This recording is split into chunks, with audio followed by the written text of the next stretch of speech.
ये page number 171, volume 2। करें start.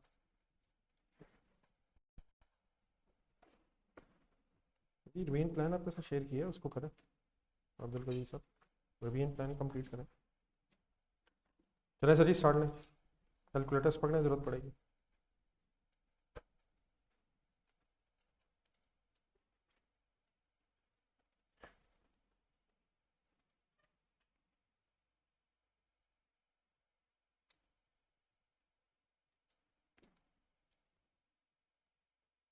जी online students, आवाज़ ठीक।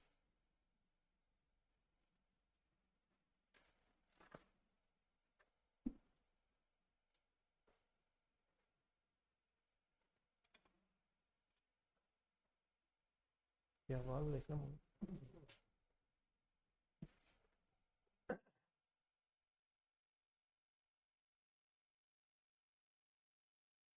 जी ऑनलाइन स्टूडेंट्स ऑप्शन।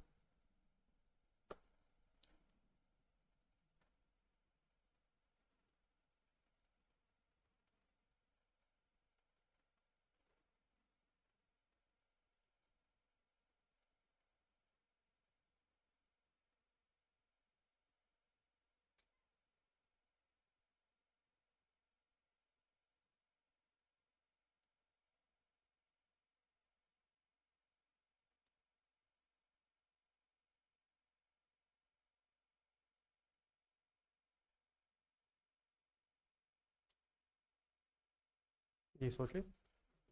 जी ऑप्शन। ठीक है जी सी। 2 लाख कहाँ जाएगा?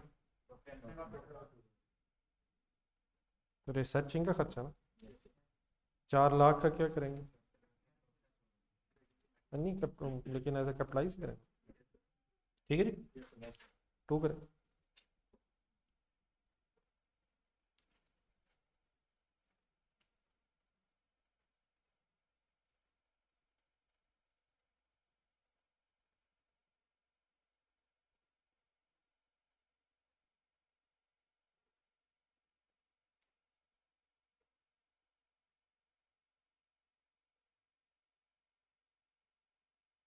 जी लास्ट लाइन।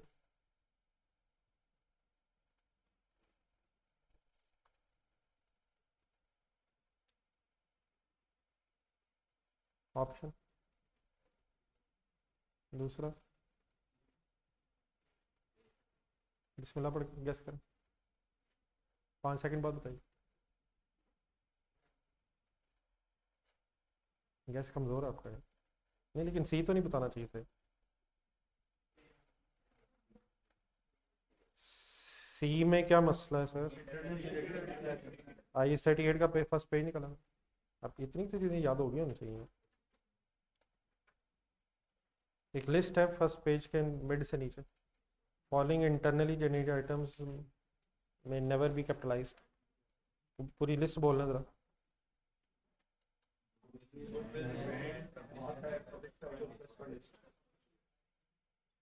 लेकिन एक नीचे लाइन पे पड़े, अगर यही चीज़ें परचेज हो तो परचेज ब्रांड कैपिटलाइज हो रहा है।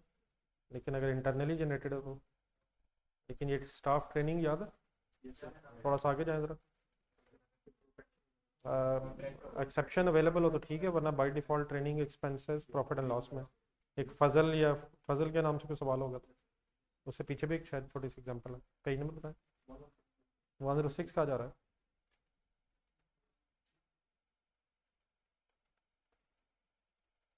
इससे ऊपर भी एक पैराग्राफ होगा कोई।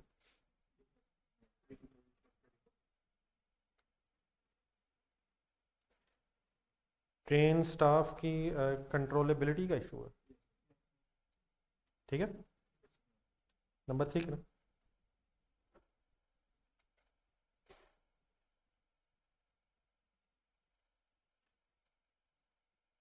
जी ऑनलाइन स्टूडेंट्स पार्टिसिपेशन रखें।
जी ऑनलाइन स्कूल्स।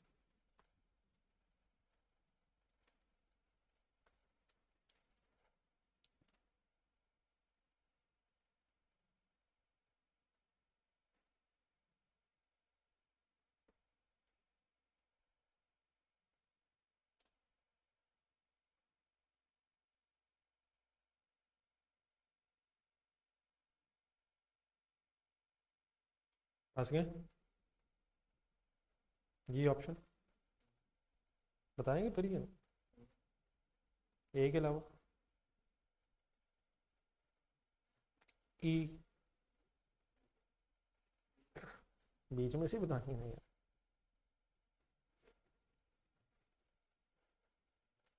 ए कैसे? नहीं वो तो ठीक है, 1 मिलियन छोड़ दें, 7 लाख कैसे?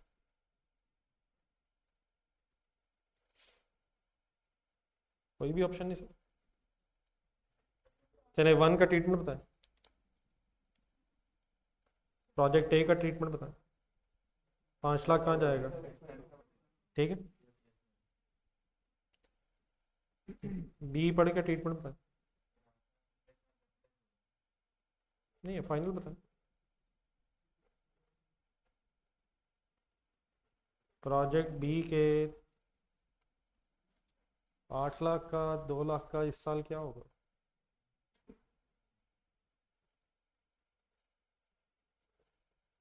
प्लीज यार, साइलेंट होगा। 8 लाख का पिछले साल क्या हुआ था? 2 लाख इस साल और खर्चा हुआ है, लेकिन प्रोजेक्ट को बंद करने का प्लान हो गया, तो ये सारा 10 लाख का प्रॉफिट एंड लॉस में जाएगा। प्रोजेक्ट खत्म हो गया नहीं, एक अप्लाइज किया था, उसके बाद अब इसको डिसाइड हुआ कि प्रोजेक्ट खत्म कर देना, तो टोटल 10 लाख एक्सपेंस आउट हो। ठीक है, तो एंट्री बताएंगे इस 10 लाख की? नहीं सर। चलिए ठीक है, एक्सपेंस डेबिट 10 लाख और एसेट क्रेडिट 8 लाख और बाकी कैश क्रेडिट कह लें इस साल जो हुआ। ठीक है सर, एक्सपेंस आउट क्यों हो गई? प्रोजेक्ट खत्म हो गया ना, मतलब हम काम कर रहे थे, लगता है पता चला कि अब इसका फायदा नहीं होगा। सी का ट्रीटमेंट था। सी सर ये क्या प्राइस होगा? अब जरा फिगर से लग रहा है, देखें 5 लाख ने प्रॉफिट लॉस में जाना है, प्रोजेक्ट बी के टोटल 10 लाख ने भी प्रॉफिट एंड लॉस में जाना है, 10 लाख ने कैपिटलाइज होना है। ठीक है, यहाँ तक ठीक है? तो 5 लाख जमा 10 लाख प्रोजेक्ट बी का, ये 15 लाख प्रॉफिट एंड लॉस में जाना है। आगे लिखा हुआ है net increase in non current asset, net 2 lakh ही बनेगा सर। प्रोजेक्ट सी का 10 लाख कैपिटलाइज होना है और प्रोजेक्ट बी का 8 लाख क्रेडिट हो जाना एसेट में से। ठीक है, 15 लाख का ब्रेकअप क्या बना है? 5 लाख कौन से वाला सर? प्रोजेक्ट ए का। 8 लाख और 2 लाख कौन से वाला? प्रोजेक्ट बी वाला। कैपिटलाइज यकीनन कितना होना है? 10 लाख होना है, लेकिन पिछले साल वाला 8 लाख क्रेडिट भी तो होना है ना, तो net increase in non current assets. समझ आ गया? नहीं बात समझ आ गई सर?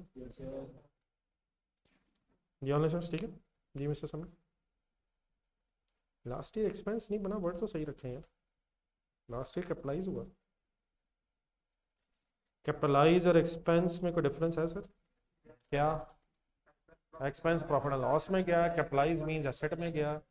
8 लाख अब आप एसेट में से निकाल रहे हैं, इस साल निकाल रहे हैं, और इस साल 10 लाख और ऐड कर रहे हैं, तो नेट इंक्रीज 2 लाख से आएगा। ठीक हो गया? चलें नंबर 4।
ये sir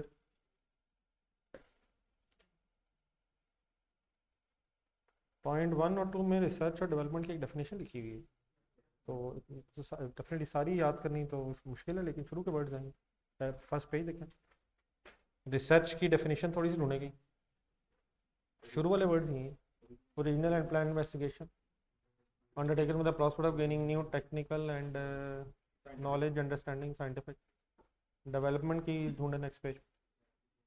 application of research finding बाकी लंबी है लेकिन मेन वर्ड्स वही हैं।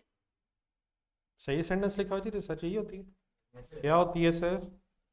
ओरिजिनल एंड प्लान इन्वेस्टिगेशन और development is application of research findings. Number 3 सही है, जाने दें यार। प्लांट तो टेंजिबल एसेट है, लेकिन अगर एक टेंजिबल एसेट किसी इनटेंजिबल एसेट को बनाने में इस्तेमाल हुआ है तो उस रेलिवेंट टाइम पीरियड की डेप्रिसिएशन कैपिटलाइज हो जाएगी। याद है सबको? बहुत से सवाल हो गए हैं ऐसे शायद। नंबर 4 ये सेकंड पेज देखें, पास्ट एक्सपेंसेस क्राइटेरिया मीट होने के बाद फर्दर एक्सपेंसेस कैपिटलाइज होते हैं, ये पुराने होते हैं। क्राइटेरिया मीट होने से पहले जो एक्सपेंसेस प्रॉफिट एंड लॉस में चले गए हैं, क्राइटेरिया मीट होने के बाद वो कैपिटलाइज होते हैं, या क्राइटेरिया मीट होने के बाद ऑनवर्ड्स कैपिटलाइज होते हैं। तो past expenses once recognised as an expense are not restated as an asset, वो बस एक्सपेंस आउट हो गए हैं, जो बहस खत्म हो गई। ठीक है, सारी स्टेटमेंट्स ठीक है। देख लिया वो पास्ट एक्सपेंसेस, बोल दें जरा क्या सेंटेंस है।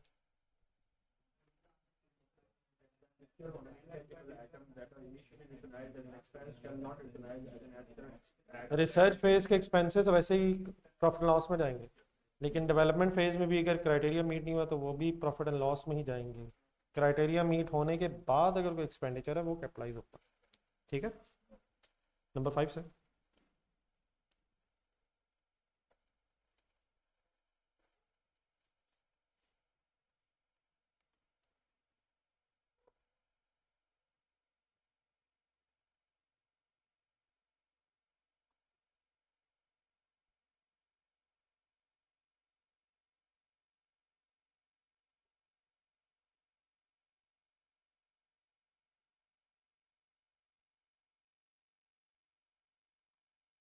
आसानी। ए, बी, सी, जाने दे शायद समी यार, बी तो ना कहीं यार, बी तो अभी पढ़ा यार। इंटरनली ब्रांड हो, गुडविल हो, कंप्लीटेड रिसर्च हो, एक्सपेंस आउट है। हमने क्या ढूंढना? कैपिटलाइज होना है या एक्सपेंस आउट होना? जैसे जी ऑप्शन डी की कोई एग्जांपल कभी देखिए। थोड़ा सा आगे जाए जरा, क्वेश्चन नंबर 4 या 5 देखें जरा, थोड़ा सा आगे जो क्वेश्चन है चैप्टर के एंड में है एक पेटेंट वाली इस तरह की एग्जाम्पल। नहीं थोड़ा सा आगे, नहीं एक एग्जाम्पल में जरा, एग्जाम्पल वाइज पहले थोड़ा सा और आगे जाए, एक सिनेरियो वाली एग्जाम्पल है यहाँ, ये अम्यूज्ड या वगैरह के नाम से। नहीं आगे शायद वो 632 में हो, 632 के बाद में हो। इसमें पहला पॉइंट 1 है वैसे पेटेंट वाला ही हमारा, या पॉइंट 2 है शायद, इसमें एक्सचेंज हुआ शायद। जरा ढूंढे इसमें, मेरा ख्याल है इसमें है कोई पेटेंट वाला बहस है, है? हाँ पॉइंट 2 है। पेज नंबर कौन सा? 137 question amused, page 137 question number 3 point number 2।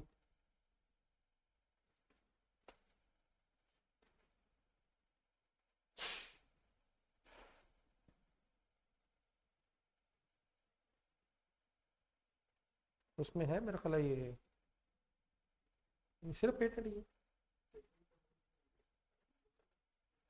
शुरू वाले वर्ड्स पढ़िएगा। हाँ चलो ठीक। ये वैसे क्या होता है पेटेंट? आप किस उस अपने नाम करवाना, कोई मेडिसिन बनाई है, मेडिसिन का नाम अपने नाम करवाया, तो अपने नाम अपना नाम, बल्कि अपने नाम रजिस्टर करने के पैसे।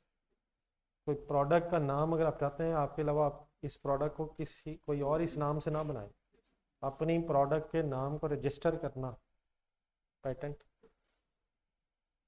लेकिन आई होप समझ आ गया होगा। जी 6 का, जी ठीक है सब।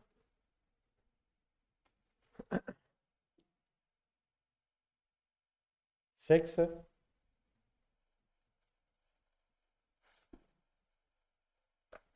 जी ऑनलाइन स्टूडेंट्स चल रहे हैं साथ।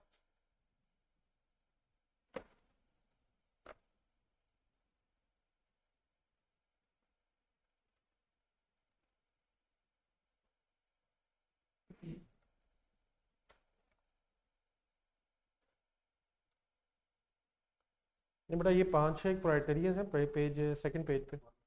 ये जितनी कोशिश कर सकते हैं इनमें से एक डी तो बड़ा मशहूर मारूफ हो गया था, 632 में भी जाके आया था। How the intangible will generate future economic benefits, यही था। लेकिन ये 5 है शायद, A B C D E, छः जो है ये सारे अगर मीट हों तो फिर डेवलपमेंट एक्सपेंडिचर्स कैपिटलाइज होते हैं। तो ये उसमें से है, ढूंढना जरा। पेज नंबर कौन सा? पेज 114 पर ढूंढा जी, एक लिस्ट बनी हुई है। Before a development expenditure is capitalised following criteria must be met. तो इस तरह की चीज़ों पे भी ज़रा थ्योरेटिकली कोई नज़र पड़ जानी चाहिए। जी कौन सी दो ऑप्शंस बनेगी यहाँ से? ए और सी है शायद। Technical feasibility of the completing the intangible asset. अच्छा डेफिनेटली अगर हमें सिर्फ एग्जामिनर वर्ड यूज़ करते क्राइटेरिया मीट हो गया तो हम अज्यूम करेंगे सारा मीट हो गया, और डेफिनेटली ये सारी लिस्ट लिखने की ज़रूरत नहीं है। लेकिन इस लिस्ट के कम से कम मेन पॉइंट्स पे नज़र पड़ जानी चाहिए एहतियातन, कि अगर कभी थोड़ा सा लिखना पड़ जाए तो आप लिख सकें। और 632 में एक मिनट जाए ज़रा, 632 है कुछ इनमें? वेबसाइट की डेवलपमेंट का खर्चा कैपिटलाइज हो जाता है? हर वेबसाइट की डेवलपमेंट का खर्चा कैपिटलाइज हो जाता है। अभी उसमें जब शुरू में एक बहस हुई थी कंसेंसस वाला जो पैराग्राफ था, उसमें कौन सा पेज है ये जरा पढ़ें जरा, कंसेंसस वाला पैराग्राफ, और अपने शॉर्ट वर्ड्स में जरा बताएं क्या कहता है।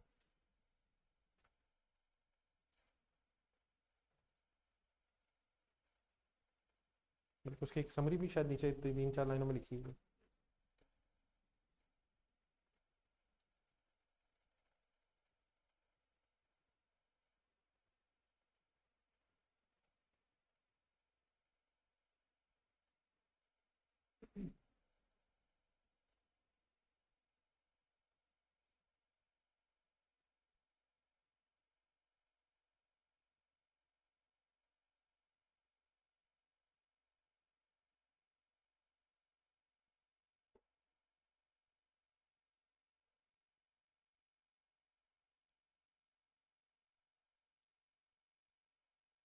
अगर कोई ऐसी वेबसाइट बनाई है जिसमें ऑर्डर्स रिसीव होने हैं,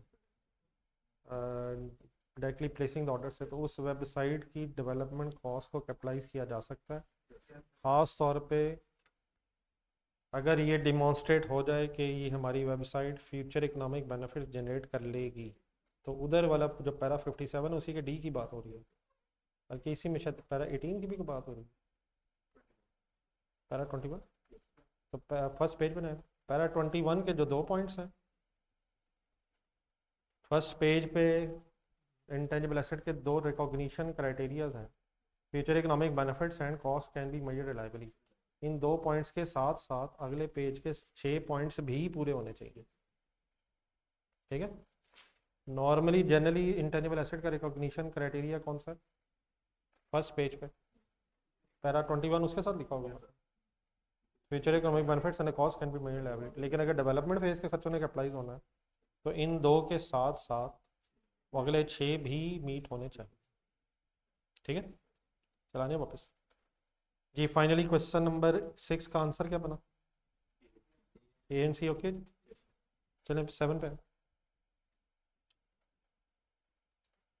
कुछ ना कुछ खुद भी कोशिश करते हैं, बाकी मैं इंशाल्लाह कोशिश कर रहा हूँ कि कुछ ना कुछ याद दहानी मैं करवाता रहूँ। और ख़ास तौर पे मेरा इस वक्त मकसद ये है कि जो ऐसी चीज़ें जिन पर नज़र कम पड़ती है ज़रा उसी पे नज़र पड़े। जी नंबर 7। जी ऑनलाइन स्टूडेंट्स।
जी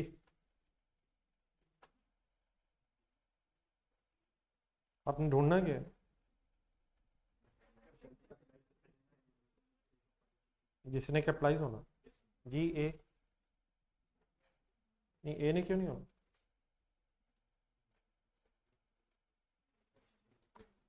इससे कोई फ्यूचर बेनिफिट नहीं है सर।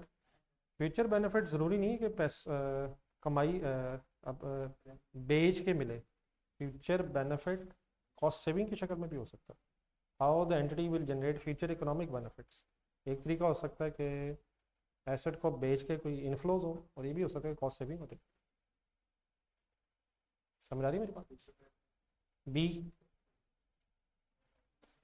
बी में क्या मसला है? हाँ जी, वही अभी आपने जो 5-6 लाइनें पढ़ी उनमें एक ये भी है, ज़रा ढूंढना तो बराबर कि फंड्स अवेलेबल होंगे। इंटेंशन टू कंप्लीट, सॉरी, ज़रा ढूंढे ज़रा।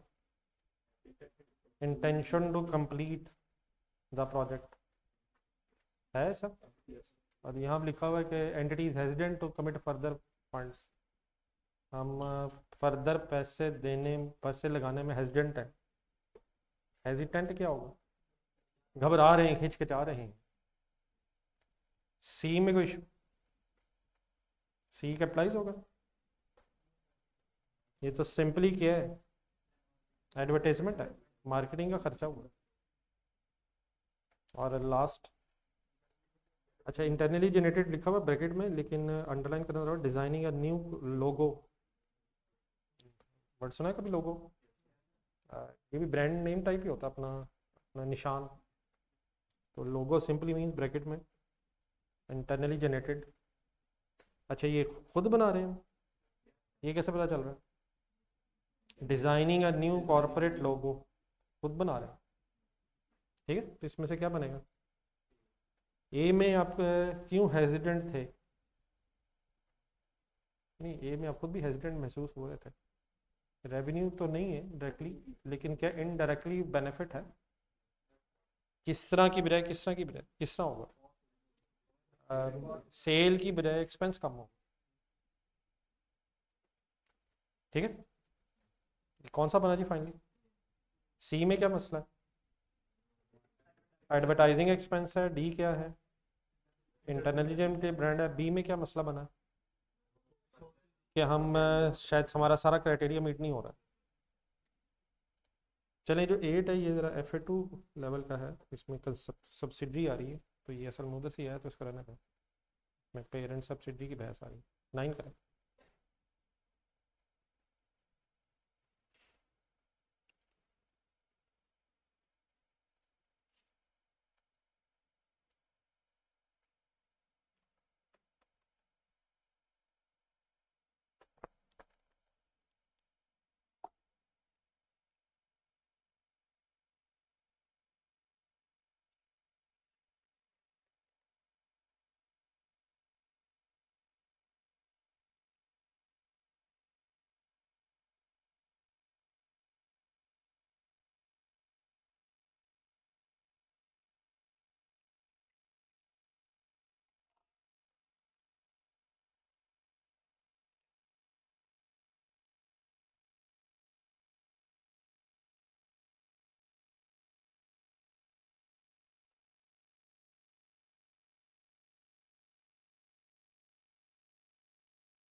जी सर ढूंढना क्या? डेवलपमेंट एक्सपेंडिचर जो प्रॉफिट एंड लॉस में जाना, it means capitalise development expenditure ढूंढना है या एक्सपेंस डेवलपमेंट एक्सपेंडिचर ढूंढना है? डेवलपमेंट एक्सपेंडिचर वैसे प्रॉफिट लॉस में भी चला जाता है अगर क्राइटेरियाज मीट ना हुए हो। ये कैपिटलाइज ढूंढना है जिसने स्टेटमेंट ऑफ फाइनेंशियल पोजीशन में जाना। जी ए कैपिटलाइज होगा। क्यों? हाँ जी, एंड के वर्ड्स अंडरलाइन करें। नॉट वाइबल प्रोजेक्ट, वाइबल का मतलब बेनिफिशियल नहीं है।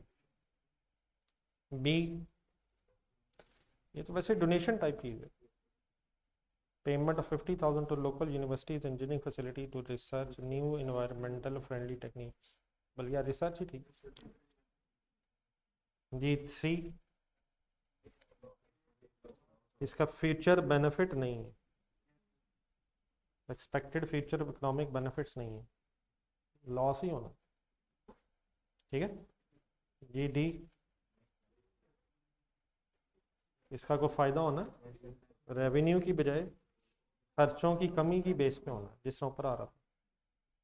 सही है। तो ऑप्शन क्या बनी? बाकी भी सोचते जरूर जाइएगा साथ साथ जिस तरह मैं डिस्कस कर। जी 10,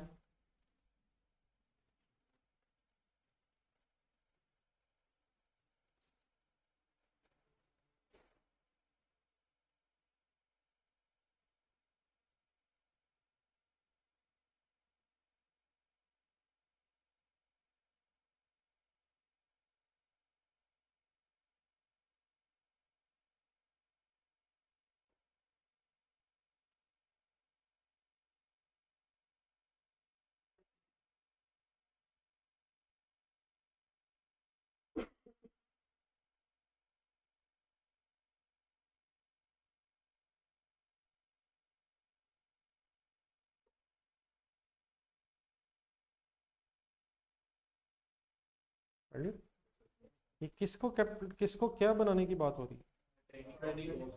नहीं ट्रेनिंग वैसे नहीं, बट दोबारा पढ़ेगा। एम्प्लॉयज़ की स्किल जो है, एक बिजनेस में अगर एम्प्लॉयज़ हैं, आप जैसे अगर एम्प्लॉयज़ हो किसी बिजनेस में, आप जैसे स्किल्ड लोग अगर हो, तो आपकी स्किल से एम्प्लॉयज़ को एम्प्लॉयर्स को फ़ायदा हो रहा होगा। आपकी स्किल आपकी कंपनी के लिए बेनिफिशियल होगी, तो उसकी मेरे ख्याल बात हो रही कि staff statement of financial position में कभी आपने देखा है कि कंपनीज ने अपने एम्प्लॉयज़ को एसेट्स में लिखा हो? तो बात ये हो रही है क्यों नहीं लिखते। दो चीज़ें हैं सर, नंबर एक है वैसे, नहीं do not provide future benefit, नहीं ये सही है गलत है? नहीं तो फायदा तो देते हैं यार। नहीं आपने क्या वैसे ढूंढना, आपने नीचे जो लिस्ट है उसमें से ढूंढना क्या है कि आप क्यों कैपिटलाइज नहीं करते या कैपिटलाइज करते हैं। तो क्या नंबर ए की वजह से कैपिटलाइज नहीं करते? फ्यूचर बेनिफिट्स तो एक्सपेक्टेड हो सकते हैं।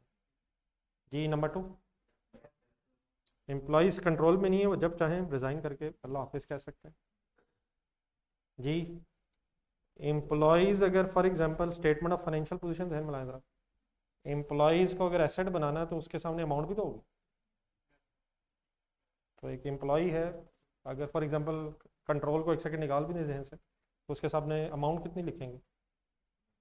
इस बंदे की अमाउंट अल्लाह माफ़ करे कितनी है? एक बिल्डिंग कैपिटलाइज हो जाती है, लेकिन उसके सामने उसके लिए अमाउंट भी चाहिए होती है, उसकी अमाउंट पता चल जाती है। आपने इसे ख़रीदा होता है या बनाया होता है, तो बंदा ना अल्लाह माफ़ करे हमने बनाया है, ना ही अल्लाह रहम करे ख़रीदा है, तो उसकी अमाउंट भी मैयर करना। वैसे भी आप ये नहीं कह सकते ये मेरा एम्प्लॉई है, अल्लाह माफ़ करे मेरा नहीं, बस उसकी स्किल वक्ती तौर पे आपकी। नहीं समझा? ए और सी वैसे ठीक है, बिजनेस से अलहदा भी है, पर्सन बिजनेस से अलहदा भी है, बिजनेस का हिस्सा तो नहीं है, सेपरेबल है, बिजनेस से सेपरेबल भी है, फ्यूचर बेनिफिट्स भी देगा। मेन इश्यूज क्या हैं? कंट्रोलेबल नहीं है। अच्छा ये मेरा ख्याल है सिर्फ स्किल की बात नहीं हो रही है, एम्प्लॉई एज होल की बात, की स्टाफ की बात हो रही है। Any confusion? जी 11 करें।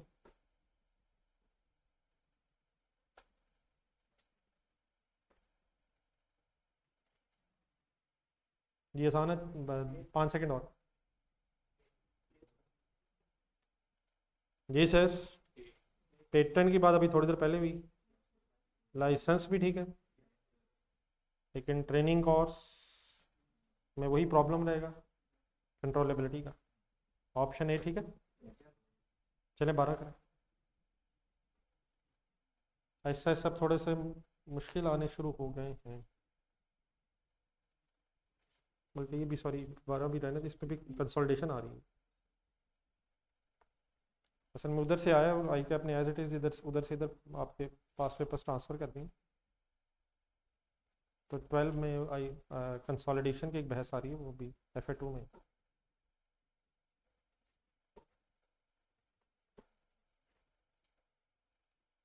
ये ट्रेनिंग कोर्स के जो खर्चे हैं वो तो कैपिटलाइज नहीं होंगे, ठीक है सर।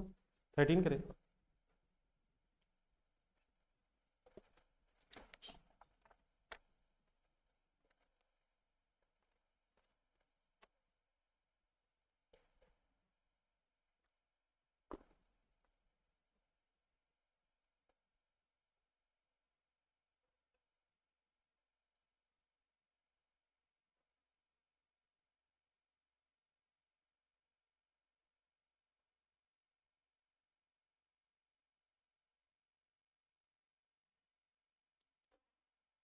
ये गैस ही करना, ज़रा चेक करना करते हैं आपका गैस कैसा है 13 में।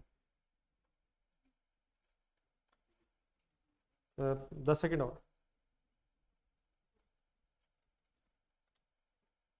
असल में ये भी उस ज़माने का है जिस ज़माने में स्टैंडर्ड्स भी अलाउड होते थे, तो स्टैंडर्ड्स में एक लिस्ट बनी हुई है, अब वो स्टैंडर्ड्स तो नहीं अलाउड, लेकिन चलिए बात हो रही है तो ढूंढ लेते हैं। क्या ढूंढना क्या है वैसे, ये ट्राई करें जी।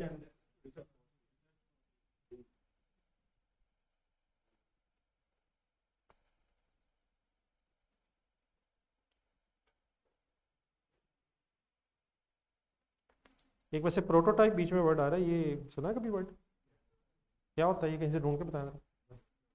हाँ जी, जरा ढूंढना, ये भी उधर ही होगा, ये म्यूज वगैरह में है शायद। प्रोटोटाइप वर्किंग मॉडल होता है,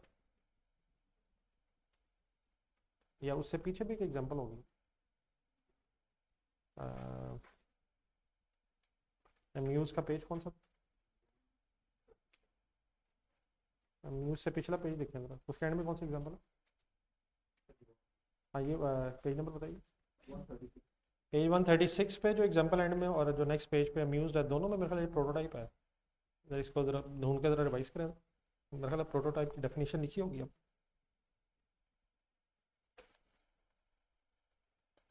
अजवा वाले में मेरे ख्याल लिखी होगी शायद, है वहाँ प्री प्रोडक्शन प्रोटोटाइप, कौन सा। हाँ ये उसमें होगी, डव में कौन सा पेज है, देखिए जरा एक नजर।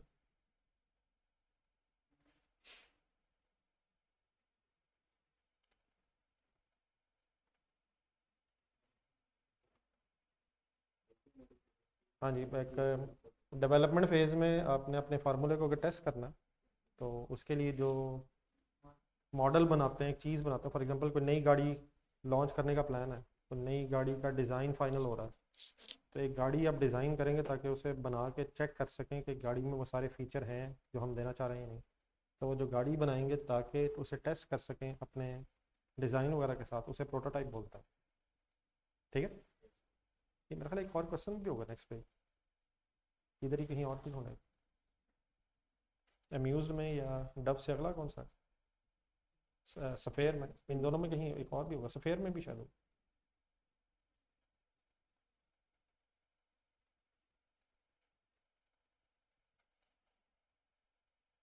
ढूंढेंगे इधर, काफ़ी पूरा पॉइंट पॉइंट एक पूरा है उसका पैराग्राफ।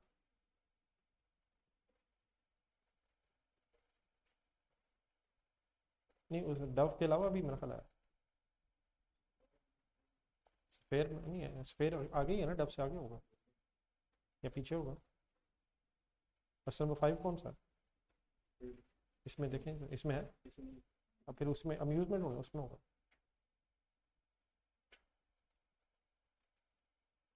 पहला पहला शायद म्यूज में पहला पेटेंट वाला था, सॉरी पायलट प्लांट। अच्छा अच्छा, वो पायलट प्लांट है। चले ठीक है। प्रोटोटाइप क्या होता है? अच्छा पायलट प्लांट क्या होता है? पायलट प्लांट भी बताया। पायलट प्लांट भी मेरे ख्याल दोनों में है, डव में भी है। पायलट प्लांट में है, डव में भी है और इसमें भी है। पायलट प्लांट क्या होता है? ये टेंजिबल होता है, इंटेंजिबल होता है? हाँ, ये टेंजिबल होता है। एक स्मॉल स्केल प्लांट क्यों लगाया जाता है? ये टेस्टिंग पर्पजेस के लिए, डेवलपमेंट फेज। अगर क्राइटेरिया मीट होने के बाद लगाया गया तो इसका खर्चा भी कैपिटलाइज होगा। किस में? इनटेंजिबल एसेट जिसके लिए लगाया गया। ये टेंजिबल है वैसे, लेकिन वंस अगेन अगर एक टेंजिबल एसेट किसी दूसरे इनटेंजिबल एसेट के लिए, तो रिकॉग्निशन क्राइटेरिया मीट होने के बाद कैपिटलाइजेशन होगा। चलिए मैंने वर्ड्स वैसे याद कराए, लेकिन ये आपको थोड़ा सा याद ही करना पड़ना। इसका सी आंसर टिक लगा लेना, सॉरी इसका बी 13 नहीं, असल में ओरिजिनल स्टैंडर्ड में से सी है इसका। ओरिजिनल स्टैंडर्ड की एक लिस्ट बनी हुई है, इसमें कोई ऐसा वर्ड नहीं है। ऐसा एक I-38 में लिस्ट दी हुई है कि ये चीज़ें प्रॉफिट एंड लॉस में जाती हैं, ये कैपिटलाइज होती हैं, तो उस लिस्ट में से उठाया हुआ है। तो ऐसा इसमें कुछ लॉजिक वाली बात नहीं, बस शायद आपको जस्ट आइडिया देने का मकसद है। नहीं लेकिन बी तो प्रोटोटाइप तो कैपिटलाइज होते हैं वैसे। प्रोटोटाइप अगर प्रोटोटाइप और पायलट प्लांट अगर डेवलपमेंट फेज में क्राइटेरिया मीट होने के बाद हैं तो कैपिटलाइज हो सकते हैं। लेकिन बहरहाल इसमें इसको रिवाइज करने का मकसद सिर्फ इसे याद ही करना पड़ना। G40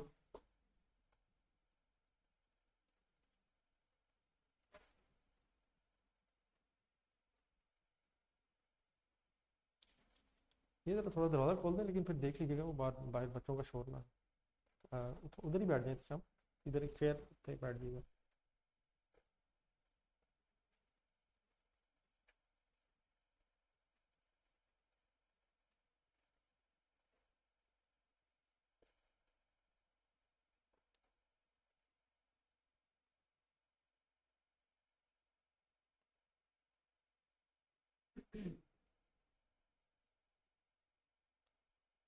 जी सर, ये सही बताना चाहिए।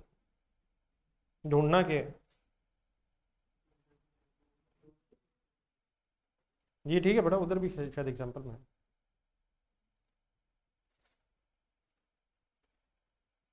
जी ए स्टेटमेंट ट्रू है। ए स्टेटमेंट ट्रू है सर। क्या मसला है इसमें? रिवैल्यूएशन मॉडल अडॉप्ट हो सकता है सर, तो ये स्टेटमेंट ट्रू नहीं है। रिवैल्यूएशन मॉडल भी अडॉप्ट हो सकता है। कौन से दो मॉडल्स अलाउड हैं इंटेंजिबल एसेट्स के लिए? कॉस्ट मॉडल भी है, रिवैल्यूएशन मॉडल भी है। सिर्फ क्या फ़र्क है रिवैल्यूएशन मॉडल ऑफ I-16 और I-38 में? any difference between revaluation model of I-16 and I-38? हाँ जी, सिर्फ एक है। I-38 में fair value with respect to active market होनी चाहिए, अदरवाइज बाकी सारा सेम है। ठीक है प्लीज। तो what is the problem with A? Revaluation हो सकती है और सरप्लस आ सकता है, ये कहना कि आ ही नहीं सकता ये गलत है। बी में क्या मिस्टेक है?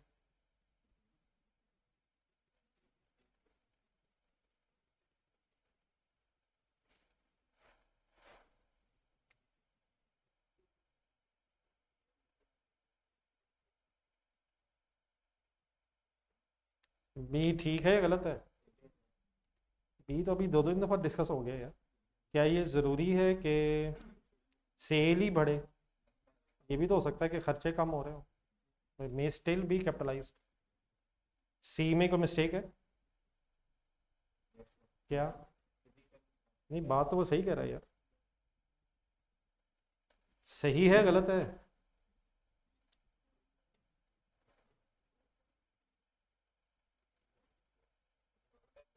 सर जी सी सही है सेंटेंस है गलत है? सी सही है या गलत है? प्रोटोटाइप कैपिटलाइज नहीं होता। अभी तो देख के आओ यार। वो कहता है नहीं कैपिटलाइज होता क्योंकि उसका फिजिकल सब्सटेंस होता है। हमारा जवाब क्या है, कोई जवाब दें इसका। कैपिटलाइज हो जाएगा, हम प्रोटोटाइप को कैपिटलाइज नहीं कर रहे, हम प्रोटोटाइप का खर्चा अपने फार्मूले को फाइनलाइज करते हुए इंटेंजिबल एसेट के तौर पे कैपिटलाइज कर रहे हैं। हम किसका खर्चा किस में कैपिटलाइज कर रहे हैं?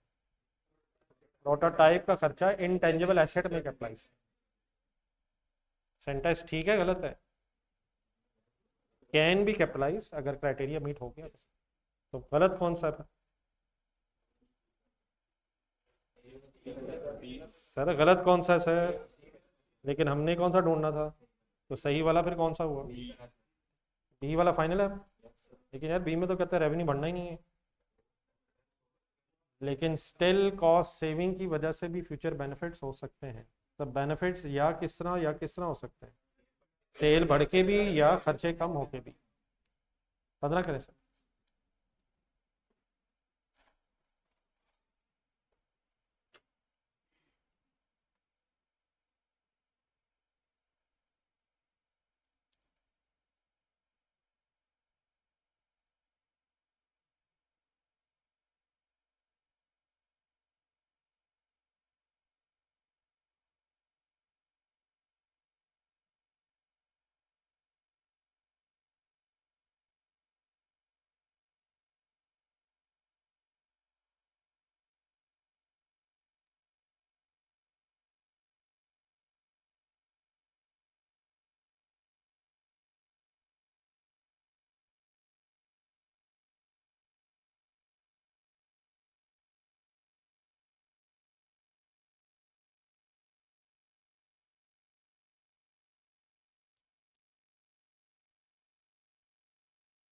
जी ऑनलाइन सवाल है क्या?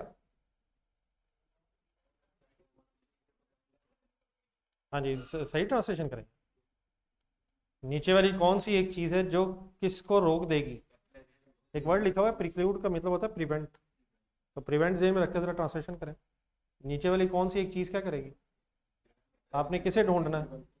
कौन सी एक चीज ऐसी है जो कैपिटलाइजेशन करने से आपको रोक देगी? जी नंबर एक, अगर प्रोडक्ट की डेवलपमेंट अभी कंप्लीट ही नहीं हुई तो आप कैपिटलाइजेशन रोक देंगे। हम तभी तो कर रहे हो, इसलिए तो कर रहे हो। जी आप बताएं जी आंसर। डी चाहिए? क्या मसला डी? अगर कॉस्ट ही रिलायबल नहीं होगी तो हम कैपिटलाइज किस पे करेंगे? कुछ याद आ जाएंगे अब क्राइटेरियाज? दो तो मेन है, ये तो दूसरा ही है। क्या कॉस्ट भी रिलायबली मेजरेबल होनी चाहिए? Any confusion? 15 का क्या आंसर है जी ऑनलाइन स्टूडेंट्स? 16 करें, वर्किंग आ रही है कैलकुलेटर पकड़। थोड़ी सी हिम्मत करें, बिल्कुल ही सुस्त हुए हैं। देख के टिक थोड़ी लगाने।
यही सर,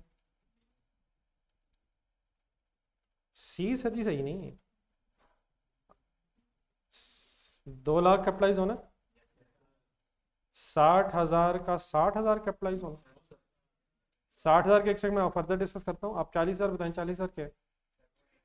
हाँ ये तो वैसे इंटरनली जनरेटेड ब्रांड है तो उसकी तो बहस नहीं, अब 60,000 पे जरा है। मशीनरी स्पेसिफिकली है, इसमें कोई शक नहीं है, लेकिन मशीनरी की लाइफ 4 साल है। तो क्या इस साल की डेप्रिसिएशन कैपिटलाइज होगी या सारी मशीनरी ही कैपिटलाइज हो जाएगी? और अगर फर्ज करें अगले साल भी डेवलपमेंट हुई तो अगले साल की डेप्रिसिएशन भी कैपिटलाइज हो जाएगी। तो ये कुछ ज़रूरी नहीं कि 100% मशीनरी ही कैपिटलाइज हो जाए। अगर बाद में भी इस्तेमाल होती रहेगी तो वो फिर हमारे टाइम पीरियड के बाद अगर खर्चा फिर कैपिटलाइज नहीं होगा। तो 2,60,000 समझ आता है। अब देखना तो बहुत सारे सवाल देखना हमने, 100 ये नहीं कि पूरा एसेट ही, जरा ढूंढे, जरा एक ट्यूलिप ढूंढे। ये तो कई सवालों में है लेकिन जस्ट एक ट्यूलिप देखना जरा। पेज नंबर बताइए जरा, शुरू में होगा 125, इसमें .1 जरा ढूंढे। इसने पूरा इक्विपमेंट बीच में ऐड किया हुआ था, कितने का था इक्विपमेंट? 360। और नीचे ज़रा ढूंढे इसकी लाइफ, बल्कि उसके सामने शायद लाइफ 5 साल लिखी हो, लाइफ 5 साल है। और अब आप ढूंढ के बताएं कितने अरसे का हमने किया होगा। नहीं सही पढ़ के, नहीं पूरा साल नहीं, नहीं इतना सही तरह पढ़ के, फिर देखिए ज़रा डेट्स वगैरह देख के।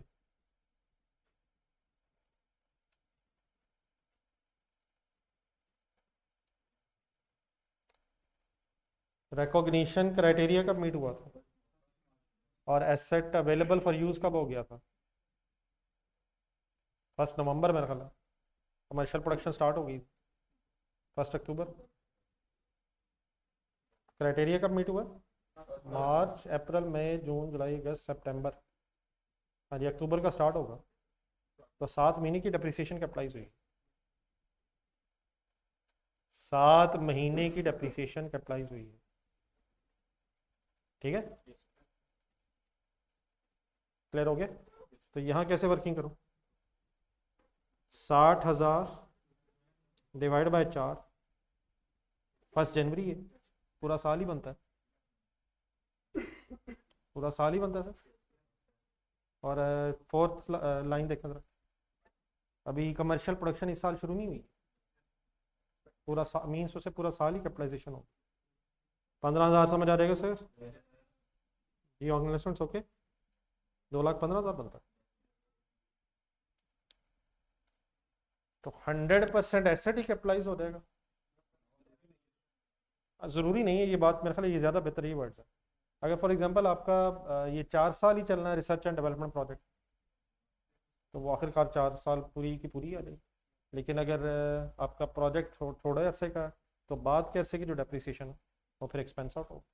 क्राइटेरिया मीट होने से पहले, क्राइटेरिया मीट होने के बाद की जो डेप्रिसिएशन वो एक्सपेंस आउट ही होगी। जो relevant time period of capitalisation है उसके अंदर अंदर की डेप्रिसिएशन बस कैपिटलाइज होगी, ठीक है जी? 17 करें।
यही होना चाहिए, फंसाना चाहता थोड़ा।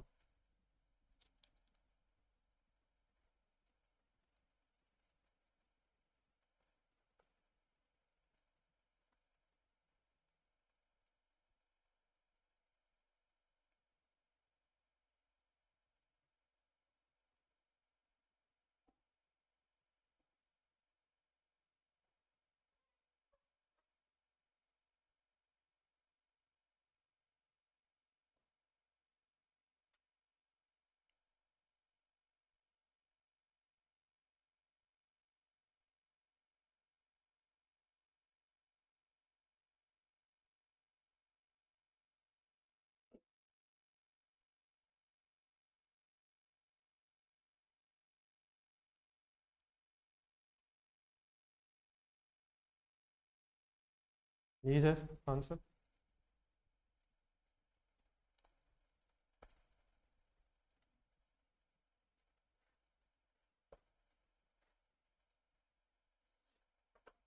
लगा लें, 1 मिनट और लगा लें, देख। ठीक। ये online students please, as always सुस्ती। यही लास्ट लाइन्स।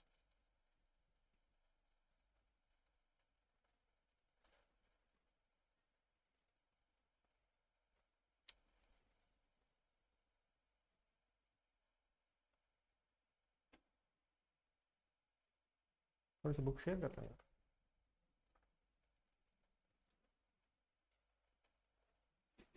आप बोर्ड से देख लें प्लीज, अगर वो दूर है।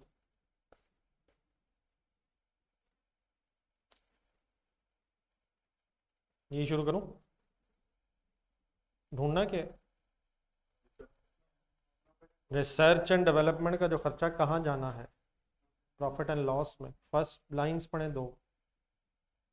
20 मिलियन के है। हाँ जी,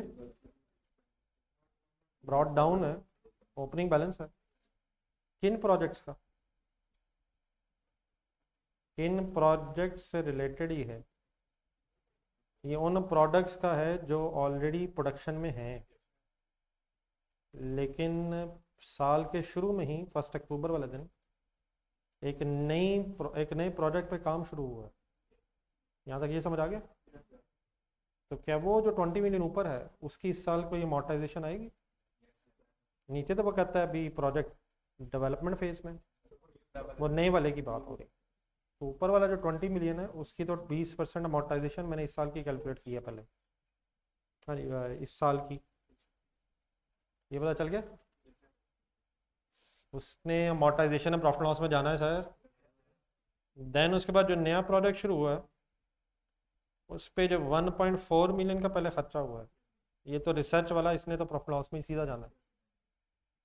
फिर हाँ जी, और ये सॉरी, ये रिसर्च फेज कब तक चलती रही? 31 दिसंबर 2017 तक चलती रही, और उसका 1.4 मिलियन प्रॉफिट लॉस में। उसके बाद चौथी line, from that date the project incur development cost.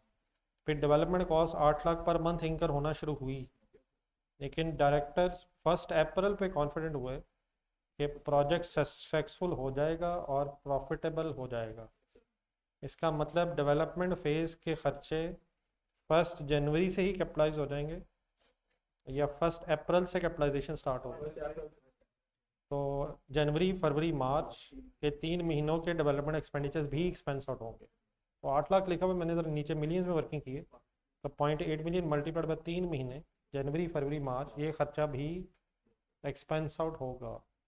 1 अप्रैल से ऑनवर्ड जो खर्चा है वो कैपिटलाइज होगा, लेकिन उसकी अमोर्टाइजेशन इसलिए नहीं क्योंकि 30 सितंबर ईयर एंड पे अभी वो वाला प्रोजेक्ट चल रहा है। तो हमने क्योंकि अमाउंट निकालनी जो प्रॉफिट लॉस में जानी है, तो 20 मिलियन का 20% जो पिछले साल से आ रहा है, 1.4 मिलियन रिसर्च और 0.8 मिलियन के 3 महीने जो डेवलपमेंट फेज में इंकर हुए हैं और क्राइटेरिया मीट नहीं हुआ था। बात पूरी समझ आ गई है? तो ऑप्शन सी शायद बनेगी। Any confusion? तो ज़रा सही तरह पढ़ना पड़ेगा यार सिनेरियो। Any confusion? चलिए 18 में फिर वर्किंग है। बिस्मिल्लाह पढ़ें। अगर कोई लिख रहा तो बता दिया करें। ये मैंने ज़रा मिलियंस में लिख दी वर्किंग, तो 7.8 बनता होगा शायद।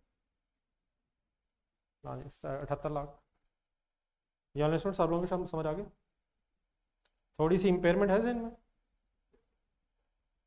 मेरे ख्याल थोड़ी सी इम्पेयरमेंट आ रही है बीच में। करें वर्किंग।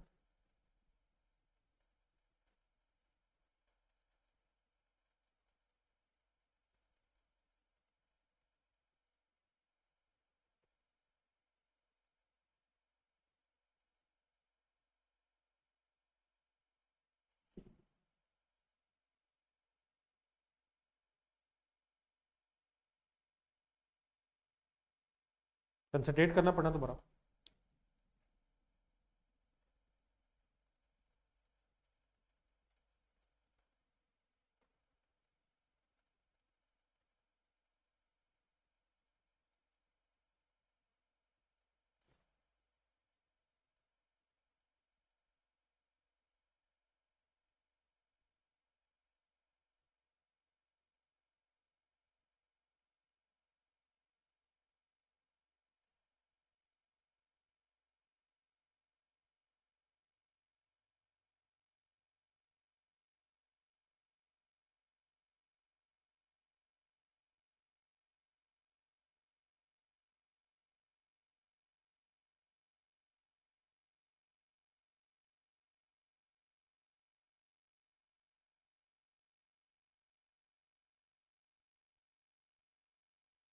कोई नहीं सर, हिम्मत करें, अभी ये तो इस तरह टेंशन हो जाती है तो कोई नहीं, टेंशन तो ज़िंदगी का हिस्सा है, अल्लाह माने। कोशिश करें। अगर कोई टॉपिक सब्जेक्ट से बोर हो जाए तो कोई दूसरा सब्जेक्ट, ठीक है सर? तो कोई नहीं, प्लस माइनस तो चलता है।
ठीक।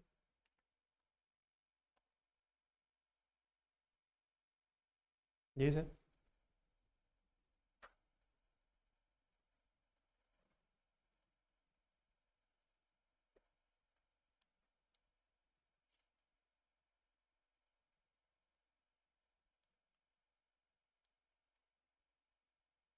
ऑप्शन। Ji sir.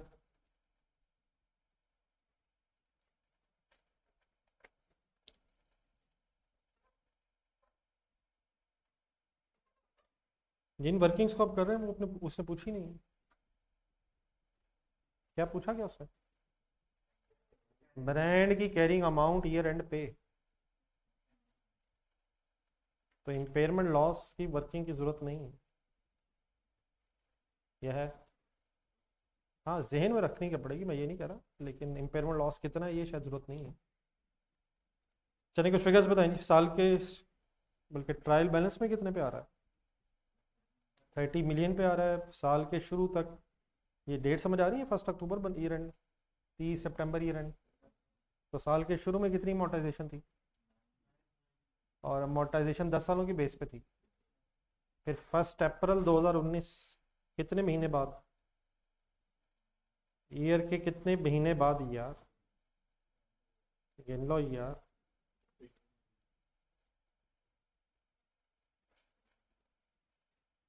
प्लीज यार। नहीं यार, 6 महीने बनते ना यार। तो 6 महीने बाद फिर क्या हुआ, इम्पेयरमेंट टेस्ट हुआ लग रहा है। कैसे पता चला मुझे इम्पेयरमेंट टेस्ट हुआ? बल्कि लिखा हुआ है, वैल्यू यूज कितनी दी हुई है, कोई फेयर वैल्यू दी हुई है? यस सर दी हुई है यार, 15 मिलियन। वो तो लिखा खरीदना है, ऑफर रिसीव हुई है कि खरीदना है, कॉस्ट टू सेल नहीं दी हुई। वर्किंग में लिख रहा हूँ लेकिन शायद ज़रूरत नहीं थी, बात पूरी कर लेता हूँ ज़रा। कॉस्ट बताएं क्या थी, प्लीज़ कॉस्ट बताएं। साल के शुरू तक की अमोर्टाइजेशन क्या थी?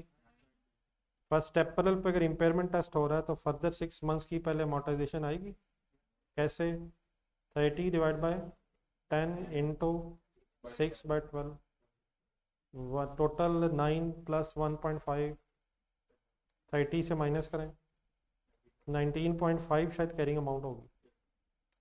कंपेयर किससे करते हैं? Recoverable amount is higher of sir, higher of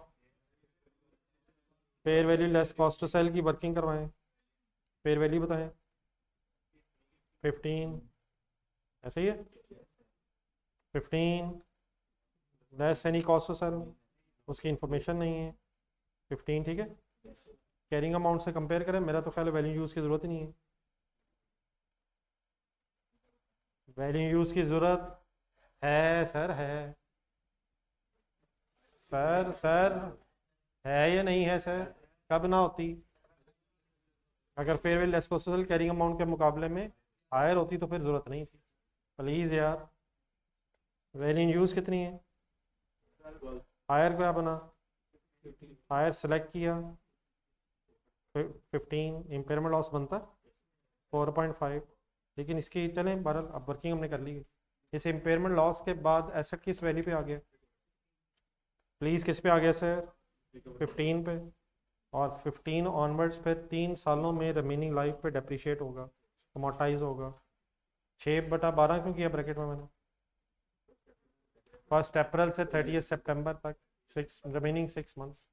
तो कैरिंग अमाउंट उसने मांगी थी, 1 अप्रैल वाले दिन हमारा एसेट 15 मिलियन पे आ जाएगा हायर ऑफ, और 15 मिलियन फिर अगले 3 सालों में based on remaining useful life 6 महीने अमोर्टाइज होने के बाद 12.5 मिलियन कैरिंग अमाउंट पे आ जाएगा।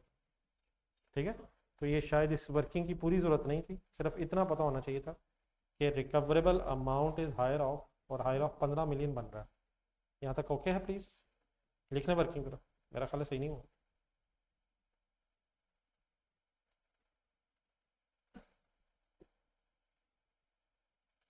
ये वाई सेट में डिस्कस कर लेंगे,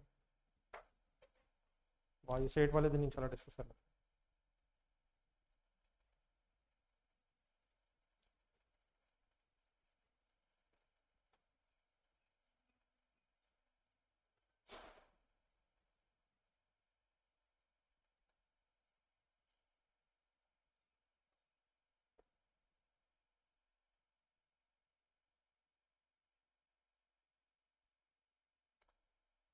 लिख लिया वर्किंग, ये ऑनलाइन स्टूडेंट्स ओके।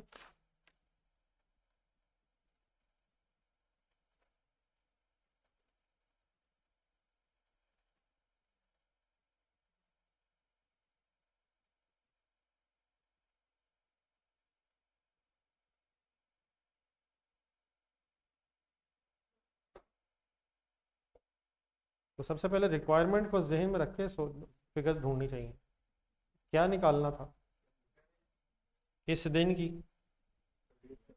तो ये एंड पे आपने देखना था कि एसेट किस वैल्यू पे आ रहा है और अमोर्टाइजेशन कितने अरसे की। ओके,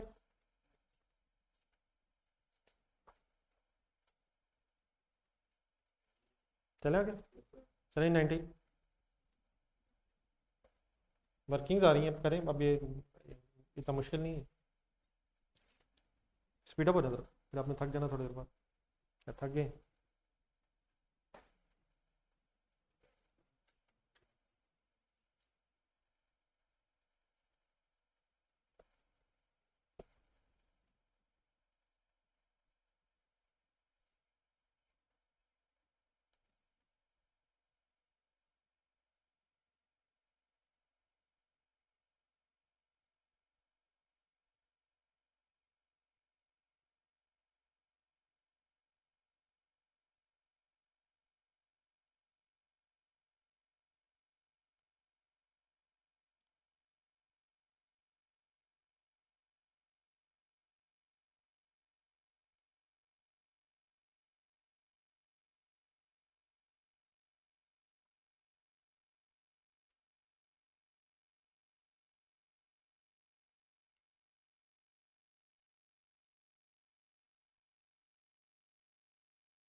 जी से इजी है ये तो। ये प्रोजेक्ट स्टार्ट हुआ 1 जनवरी को। कैपिटलाइजेशन का क्राइटेरिया कब से मीट हुआ? 1 मार्च, ठीक है। तो जनवरी फरवरी के 40,000 ज़रब दो, 80,000 ने तो एक्सपेंस आउट ही होना है। मार्च अप्रैल मई जून, पर मंथ 40,000 है तो 4 महीनों का कैपिटलाइज हो जाएगा। लेकिन कैपिटलाइज होने के बाद क्योंकि 30 जून पे प्रोजेक्ट कंप्लीट हो गया है और इमीडिएटली प्रोडक्शन स्टार्ट हो गई है, तो जो 1,60,000 है डिवाइडेड बाय 5, 3/12 कहाँ से आया? जुलाई अगस्त सितंबर ईयर एंड बता रहा हूँ। तो 8,000 अमोर्टाइजेशन भी होगी, तो 80,000 जमा 8,000, 88। ओके ठीक है सर, 20th करें।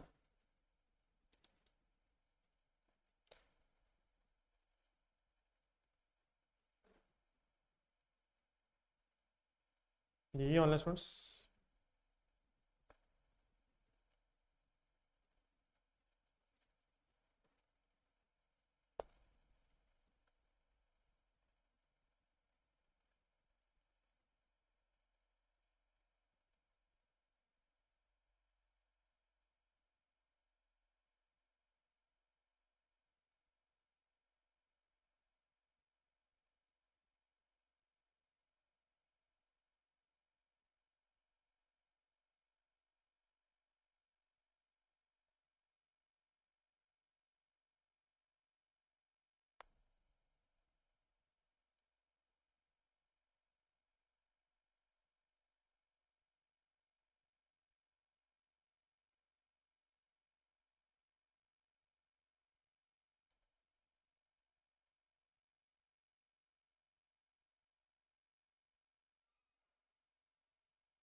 तो थक गए जी। फाइंड आउट क्या करना? डेवलपमेंट एक्सपेंडिचर एसेट की कह रही हूँ अमाउंट। तो 7,50,000 कितने महीनों का खर्चा है? या हर महीने का है? 7,50,000 पर मंथ है या 10 महीनों का? कौन से 10 महीने? जुलाई 2014 से अप्रैल 15 तक होगा, तो डिवाइड बाय 10 × 4 करके कैपिटलाइज की अमाउंट आएगी। Project has been confirmed as feasible, कब से ये फिजिबल हुआ है? 1 जनवरी। कौन से 4 महीनों की अमाउंट कैपिटलाइज होगी? जनवरी फरवरी मार्च अप्रैल, तो 3 लाख बनता है। और अमोर्टाइजेशन कब से शुरू होगी? अप्रैल के एंड से ही हो जाएगी या 31 मई पे होगी? हाँ जी, अब प्रोजेक्ट जब अवेलेबल फॉर यूज़ हो जाएगा। एक्चुअली यूज़ हो रहा हो या अवेलेबल फॉर यूज़ हो जाए, तो 2 महीने की फिर अमोर्टाइजेशन भी आएगी। ठीक है सर, तो 90 शायद बनता है। पहले 6 महीने किधर गए, एक्सपेंस आउट, और आपने वो नहीं फाइंड आउट करना। You are suppose to calculate the carrying amount of development expenditure asset. Sir ये ठीक है सर, अकेले ही छोड़ दिया मुझे। जी इकट्ठे होती प्लीज़ 20th तक, आगे फिर 3 सिनेरियोज हैं छोटे छोटे। हर को लिख रहा तो बता दो।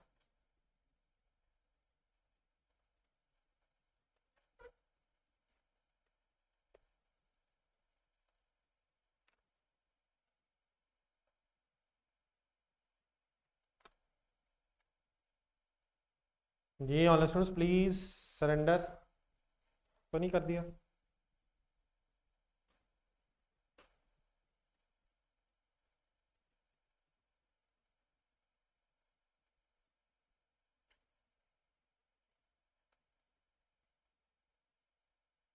चलूँ आगे, कौन सा आगे करें जी। अब ये 3 ज़रा सोच के करने हैं, इतने टफ भी नहीं है लेकिन जल्दबाजी में गलत हो जाएंगे। 21, 1 मिनट है आपके पास।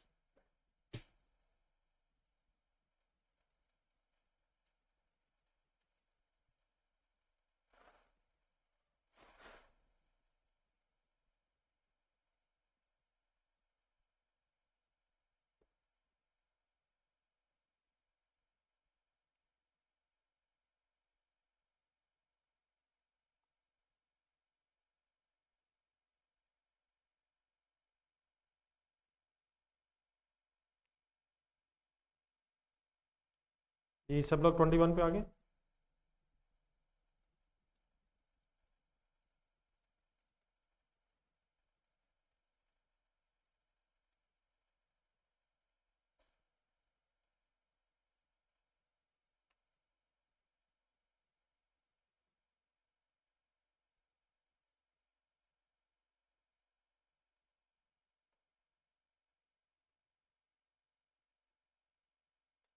इससे पहले कि मुझे आंसर बताएं, पढ़ लिया सबने? ये जरा सिनेरियो समझाएं क्या कह रहा है, बोले बोले अपने वर्ड्स में ट्रांसलेशन करें हर सेंटेंस की। 2014 में एक पेटेंट प्रोडक्ट ए का खरीदा था, 20 साल का खरीदा था। 2019 में क्या किया बोले?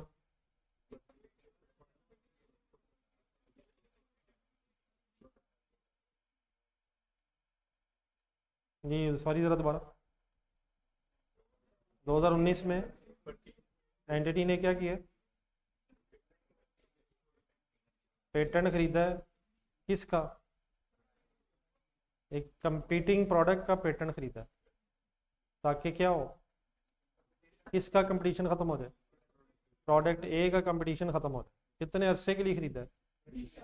आगे हाय बर, हमारा इरादा क्या नहीं है, कौन सी प्रोडक्ट बनाने का हमारा कोई इरादा नहीं है।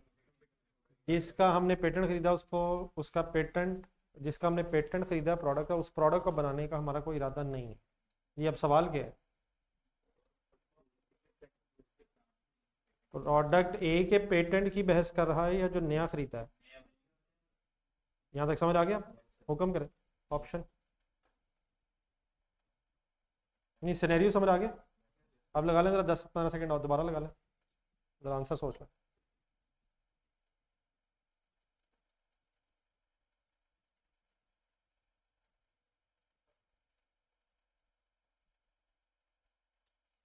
क्या इस नए पेटेंट का हमें कोई फ्यूचर बेनिफिट है? क्या इस नए पेटेंट का कोई फ्यूचर बेनिफिट है? एक सवाल है यार, या यस होगा या नो होगा। कोई फायदा नहीं, तो खरीदा क्यों?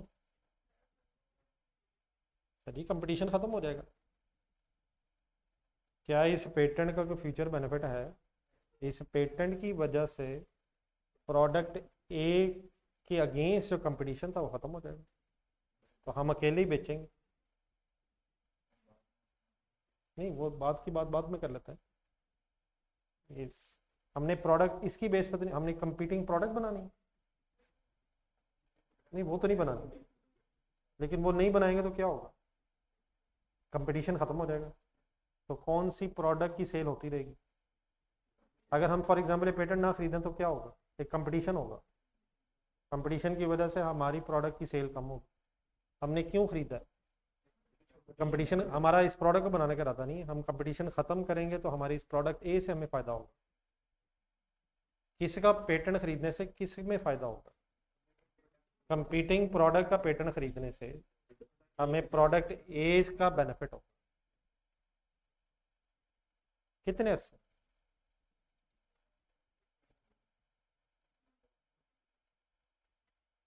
20 साल या 15 साल? नहीं, उसकी लाइफ 20 साल नहीं है जो नया लिया। हाँ जी, असल बहस ये है कि इसकी वजह से हमें प्रोडक्ट ए में फ़ायदा होगा, और प्रोडक्ट ए जो है वो 5 साल पहले बनी हुई है, और इस पेटेंट की लाइफ 20 साल है। सर ऐसे ही है सर। तो देयरफॉर ये पेटेंट अब हमें फ्यूचर में कितने अरसे बेनिफिट देगा? 15 कैसे बने? 14, 15, 16, 17, 18। सोच के बताना है ये किसके गिने हमने? प्रोडक्ट ए वाले गिने, उसके 5 साल खत्म हो गए हैं, उसके बाकी 15 साल रह गए हैं। किसके? तो हमने इसके 5 खत्म नहीं किए, इसके तो और भी 5 होंगे, लेकिन जब प्रोडक्ट ए ही नहीं रहेगी तो इस प्रोडक्ट का फिर हमें कोई फायदा नहीं होगा। क्या इस पेटेंट का कोई फायदा है? क्या किसका कंपटीशन खत्म हो जाएगा? तो प्रोडक्ट ए का कंपटीशन खत्म होने से हमें कितने साल फायदा होगा? कौन से 15 साल? प्रोडक्ट ए वाले 15 साल जो रह गए हैं, या प्रोडक्ट बी के जो अगले 15 साल? प्रोडक्ट ए के जो 15 साल रह गए हैं, क्या उसके बाद कंपीटिंग प्रोडक्ट के 15 साल 5 साल लाइफ सॉरी अभी और नहीं होगी? होगी, लेकिन उस वक्त क्या नहीं होगा, प्रोडक्ट ए ही नहीं होगी, तो इसका कोई फायदा नहीं होगा। तो इसका फायदा है डायरेक्टली नहीं, इनडायरेक्टली। तो ऑप्शन सी बनेगी।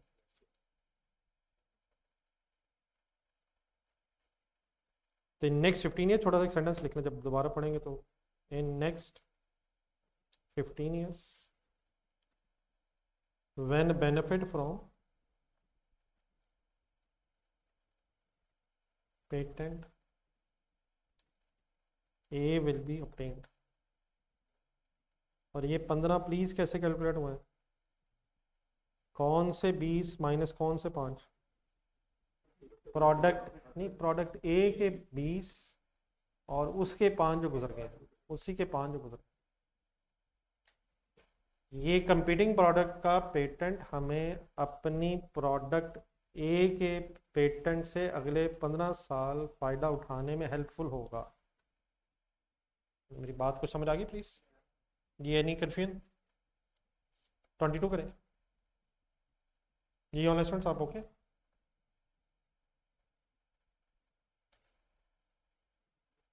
ट्वेंटी टू में ज़रा ढूंढना है कि आपसे ज़रा रिक्वेस्ट है कि आप बताएं आंसर। मैंने ज़रा चेक करना है कि आप लोगों की आप तैयारी कैसे करते हैं। मुझे कभी कभी महसूस होता है कि आप सिर्फ सवाल करने की कोशिश करते हैं बस, हालांकि चैप्टर भी पढ़ना होता है। चैप्टर में जो छोटी छोटी एग्जांपल्स हैं उनको भी थोड़ा सा गो थ्रू करके फिर सवाल करने चाहिए। इसका मेरा ख्याल है कि रिवीजन प्लान में आपको लिखा होगा रीडिंग पेजेस, तो ये सिर्फ ये नहीं कि सवाल देख लिए बस, सवालों में सारे कॉन्सेप्ट समटाइम नहीं आते हैं।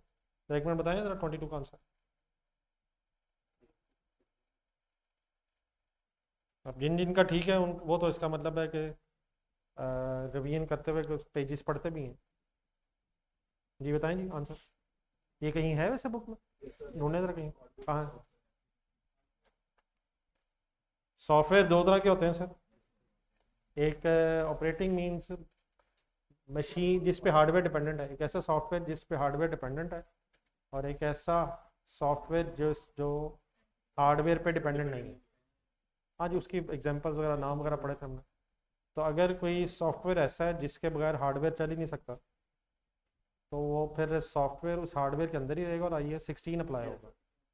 लेकिन अगर कोई सॉफ्टवेयर ऐसा है जिस पे मशीन डिपेंडेंट नहीं है, एप्लीकेशन सॉफ्टवेयर जो हैं वो फिर अलग कैपिटलाइज होंगे। तो ऑपरेटिंग सॉफ्टवेयर जो हैं विंडोज़ टाइप, ये हार्डवेयर के अंदर ही रहेंगे और IAS 16 में रहेंगे। और अगर कोई एप्लीकेशन सॉफ्टवेयर है, कोई एक्सेल है, वर्ड है, या और पता नहीं कौन कौन सा है। व्हाट्सएप पे आप कह रहे थे, व्हाट्सएप के बगैर मोबाइल चल जाता?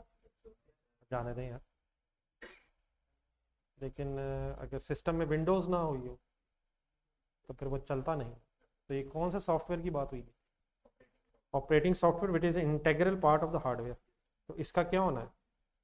इसने इकट्ठा, इसने किसने किसके साथ ही रहना है? हाँ जी, इस सॉफ्टवेयर ने हार्डवेयर के साथ ही रहना है। और IE16 अप्लाई, ये याद आ गया। ये 23 पॉइंट अप करें सही तरह सोच के।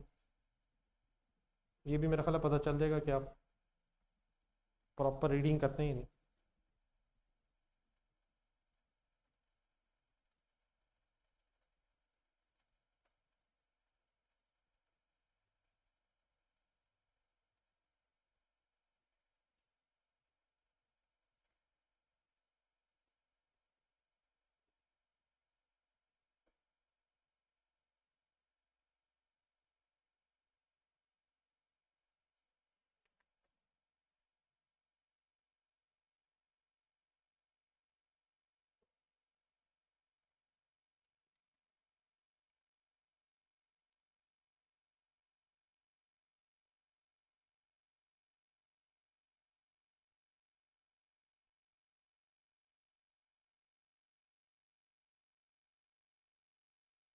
जी ऑन लिसन्स प्लीज। जी 30 सेकेंड्स बाद बताइएगा आंसर।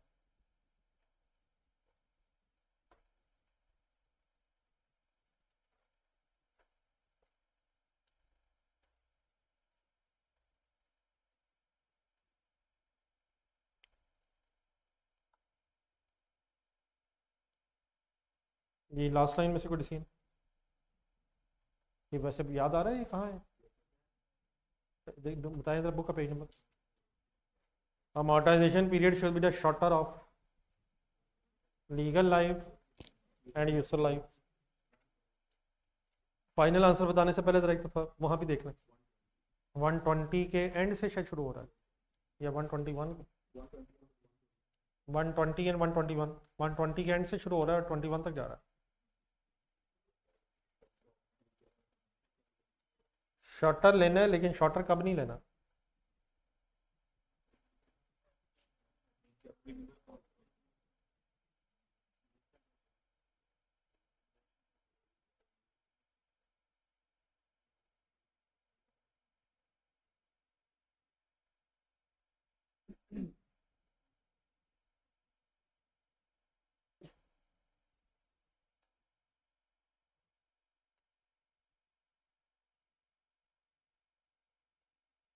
जी करेंगे फैसला। 23। 1 मिलियन इज सिग्निफिकेंट और इनसिग्निफिकेंट? नहीं पहले ये बता दो, इसे अपने सिग्निफिकेंट समझा है या इनसिग्निफिकेंट? 90 मिलियन के मुकाबले में 1 मिलियन इनसिग्निफिकेंट है, तो फिर तो तीनों पॉइंट अप्लाई नहीं हो गए। तो यूजफुल लाइफ क्या है? नहीं है। ज़रा दोबारा देखें जी। कॉस्ट सिग्निफिकेंट है या इनसिग्निफिकेंट है? नहीं पहले ये फैसला कर दें ज़रा, बता उसने बताया तो नहीं है।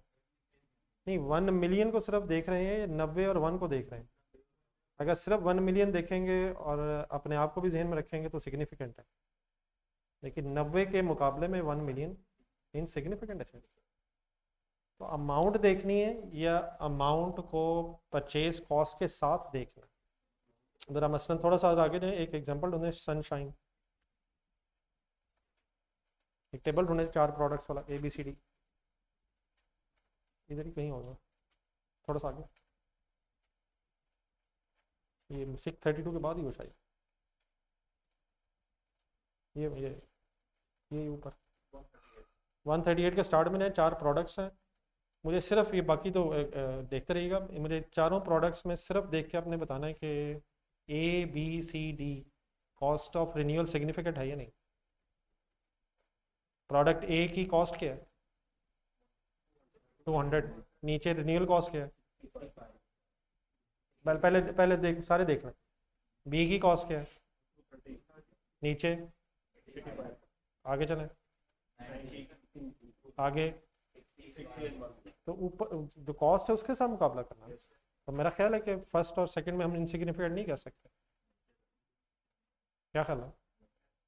तो एज इट इज़ अमाउंट नहीं देखनी, किसके मुकाबले में बात हो रही है शायद ये देखना। तो 1 मिलियन सिग्निफिकेंट और इनसिग्निफिकेंट, अब फैसला करें।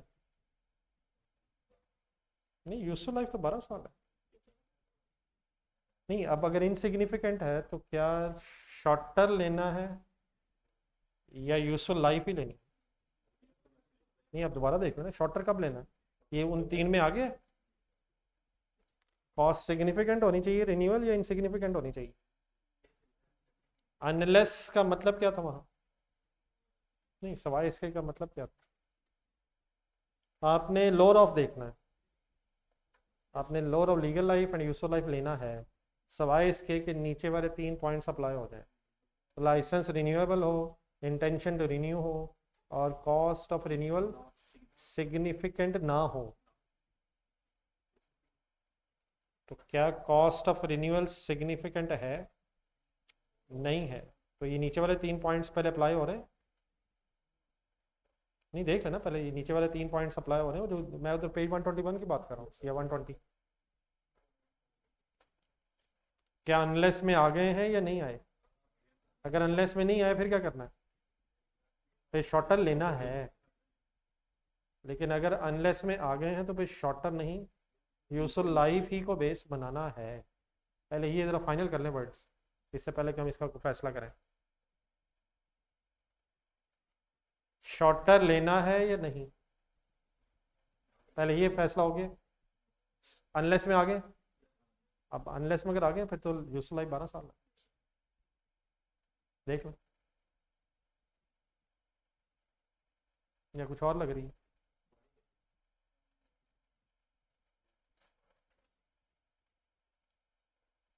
आपका क्या जहन कहता है?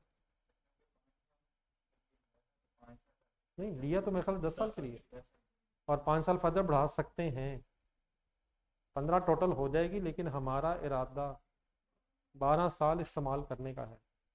तो यूजफुल लाइफ किसे कहते हैं? Period over which asset is expected to be used by the entity. थोड़ा सा और पीछे जाए, इंटरनेशनल एसोसिएट ढूंढें, ट्यूलिप से पीछे।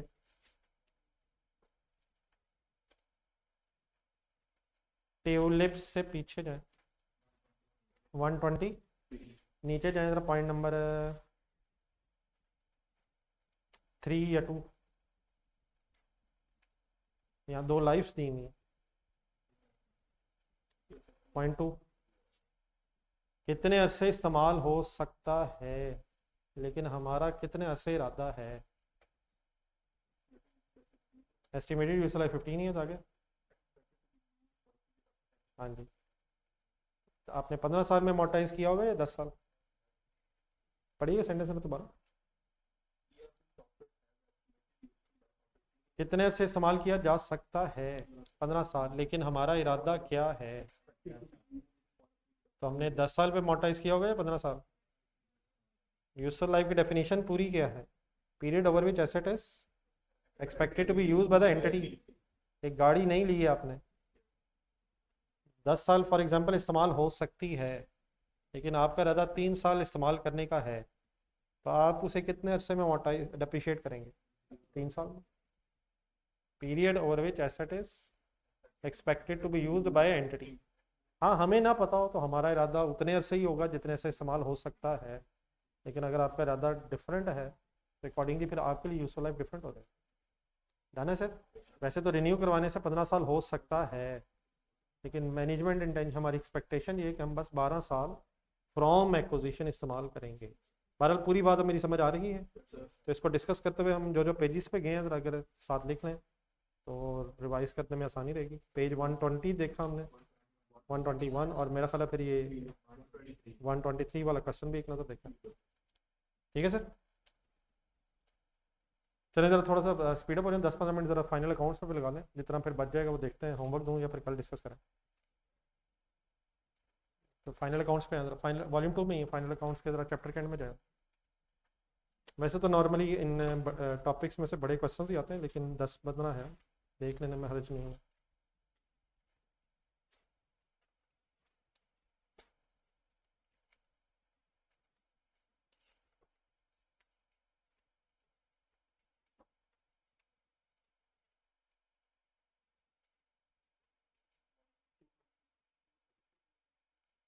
Sorry 232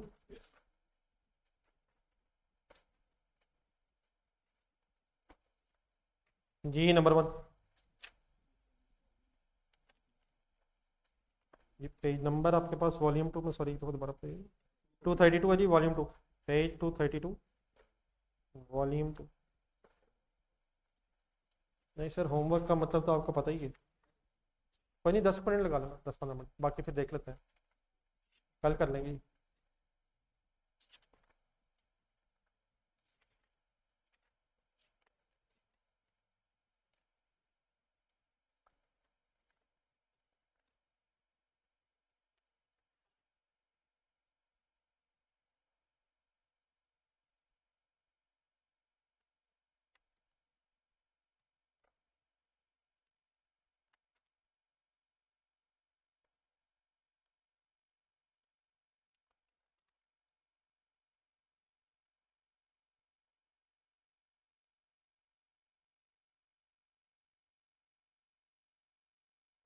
ji online students please.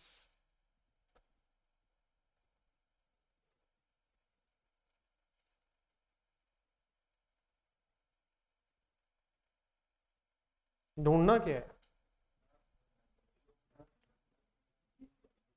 नीचे आपने ढूंढना ये है कि कौन सी लाइबिलिटी ऐसी है जो जरूरी नहीं कि करंट लाइबिलिटी हो भी सकती है लेकिन जरूरी नहीं। जी सर।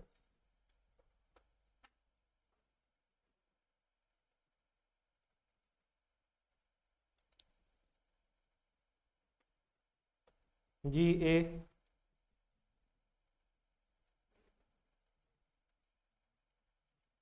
ये करंट लाइबिलिटीज में आएगी। हाँ जी क्रेडिटर्स की बात होगी, नॉर्मल ऑपरेटिंग साइकिल।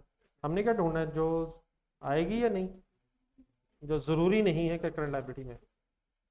सी, अच्छा कुछ चीज़ें वैसे FA2 लेवल की भी हैं। सी में पर्पस ऑफ ट्रेडिंग, ये फाइनेंशियल इंस्ट्रूमेंट एग्जांपल। चलिए आप अपना गेस करेंगे। सी डी, डी कंफर्म है करंट लाइबिलिटी में, due to be settle within 12 months. हाँ जी ये करंट लाइबिलिटी है। इसका बी है सर। नहीं हमने ढूंढना है जो नहीं है current liability, not necessarily current liability. हमने करंट लाइबिलिटी ढूंढनी है या नॉट करंट लाइबिलिटी ढूंढनी है? बी जरा पढ़े, बी की ट्रांसलेशन करें। अगर एक लाइबिलिटी इस साल बनी है तो फिर वो करंट ही होगी? जरूरी नहीं है सर। अगर इस साल लॉन्ग टर्म लोन लिया तो लाइबिलिटी तो इस साल बनी है। इस साल लाइबिलिटी बनना जरूरी नहीं है कि अगले साल ही वापस करनी है। तो इसकी क्या एग्जांपल हो सकती है बी की? If long term loan is obtain during the year. अगर इस साल लॉन्ग टर्म लोन लिया तो एंट्री बोलने जरा, लॉन्ग टर्म लोन क्रेडिट। ज़रूरी नहीं है कि अगर करंट लाइबिलिटी में आए, उसका करंट पोर्शन हो सकता है सर, लेकिन ज़रूरी नहीं। तो एक लाइबिलिटी अगर इस साल बनी है तो ये ज़रूरी नहीं है कि वो ज़रूर करंट लाइबिलिटी में आए। जी नंबर 2, ये गलत ना कीजिएगा, पता होना चाहिए। अदर कम्प्रीहेंसिव इनकम में आपके लेवल पे कुछ आता है? नहीं सर, ट्रांसफर ऑफ सरप्लस के अलावा ही आता है यार, खुद आगे ले आओ जी यार। तो other than transfer of surplus कुछ आता है सर? चलें ऑप्शन ही बता दें सर। ए सर, ए क्या है? इन्वेस्टमेंट प्रॉपर्टी का गेन लॉस कहाँ आता है? Profit on sale of investment, profit and loss में ही आएगा। रिसीट फ्रॉम गवर्नमेंट ग्रांट, हाँ जी ठीक है। नहीं लेकिन अदर कम्प्रिहेंसिव इनकम में सिर्फ क्या आता है? गेन ऑन रिवैल्यूएशन, ठीक है sir. Whenever sir debit credit effect on surplus other than entry of transfer of surplus. जी नंबर 3,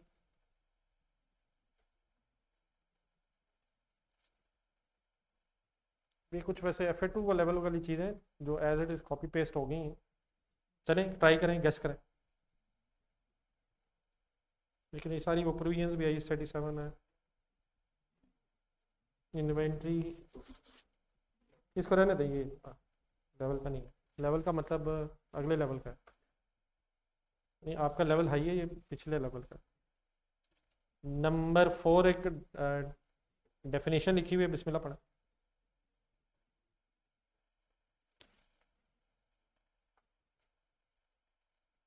इसका टिक लगा लें डी, जस्ट रिवीजन करते हुए एक नज़र पड़ जाए।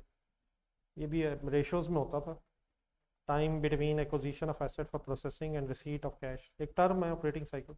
रेशोज अब आगे चली गई हैं, 5 करें आप, और प्लीज़ सही कर दीजिएगा।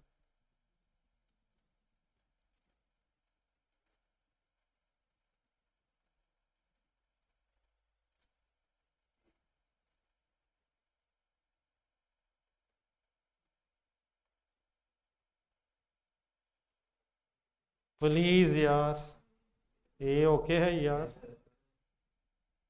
डिविडेंड फाइनल है सर, 6 करें।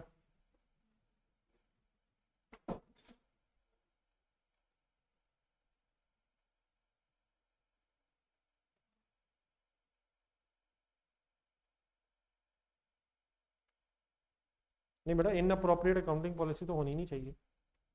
इन अप्रोप्रिएट पॉलिसी बना के बाद उसको ठीक करने के लिए डिस्क्लोजर दे दें, नोट्स में लिख दें। इन अप्रोप्रिएट अकाउंटिंग पॉलिसी तो बनानी ही नहीं चाहिए, none of the above. Accounting policy appropriate होनी चाहिए ना, अप्रोप्रिएट। तो कोई इन अप्रोप्रिएट बना के उसे शेयर होल्डर्स को बता दें, ऐसी कोई बहस नहीं है। डिस्क्लोजर देने से मसला हल नहीं है, पॉलिसी ठीक होनी चाहिए। 7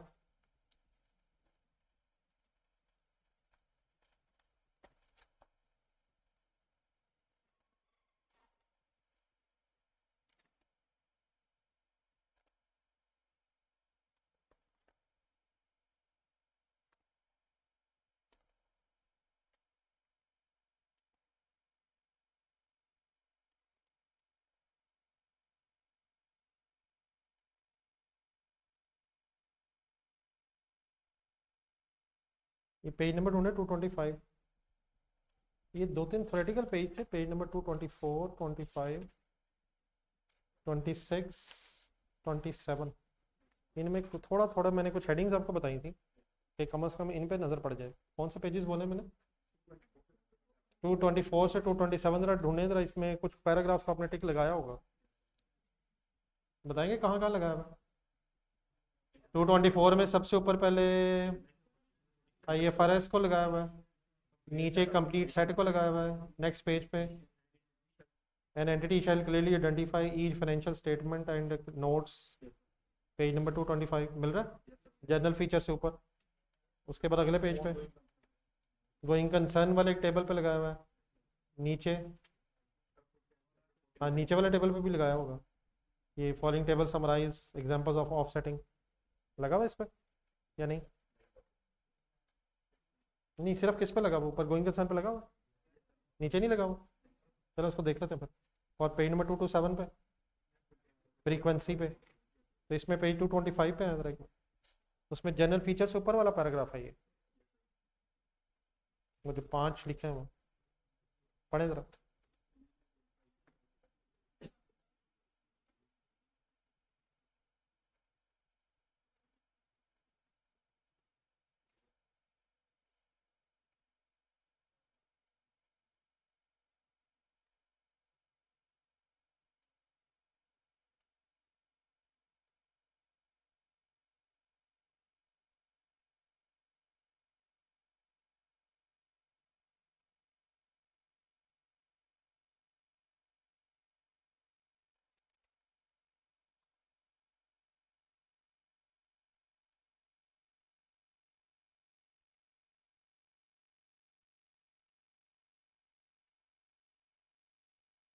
जी बताएं जी, नंबर 7।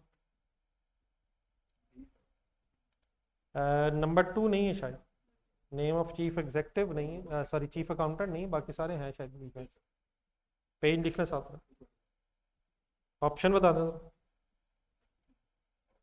ऑप्शन बी या सी? सब कुछ है सवाई किसके? पेज 225। चलिए इस तरह करें, आप थक रहे हैं, कल रख लेते हैं बाकी साथ, लेकिन फिर कल का ज़रा एजेंडा क्या है, तो थोड़ा सा ज़रा रिवाइज वैसे करके आया करें यार, ताकि हमें इधर पे टाइम ना वेस्ट हो। एक तो कॉन्सेप्चुअल फ्रेमवर्क वाला जो है कैपिटल मेंटेनेंस, उसको एक नज़र देख के आइएगा। बाकी एनपीयू की थ्योरी थोड़ी सी पढ़ के आइएगा, तो साथ ज़रा फाइनल अकाउंट्स भी कंप्लीट करेंगे। एक छोटा सा होमवर्क और रख लें, ये जो IAS 38 और IAS 41 के क्वेश्चन हैं, ये कुछ थोड़े से दे दूँ होमवर्क के लिए, ये MCQs, ये थोड़े से इंडिविजुअली करें ज़रा। ये फाइनल अकाउंट्स होमवर्क नहीं करा, इस पर कल दोबारा 10-15 मिनट लगा लेते हैं। आप लोग IAS 38 और IAS 41, ये जो नए स्टैंडर्ड्स आए पेज 181, नहीं वॉल्यूम 2 में पेज 181,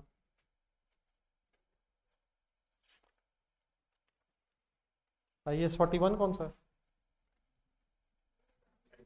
तो ये पेज 181 से 184 तक, ये IAS 40 और IAS 38 के कुछ सवाल हैं, 10-15 मिनट का काम है।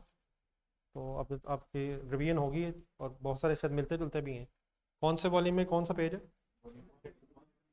तो कर ले थोड़ी सी हिम्मत, खुद से भी ज़रा करें ज़रा, ठीक है। तो 181 से 184 IAS 38 और IAS 41 ये आप फाइनल करें, बाकी इंशाल्लाह फाइनल अकाउंट से कल शुरू करते हैं। अल्लाह हाफिज़।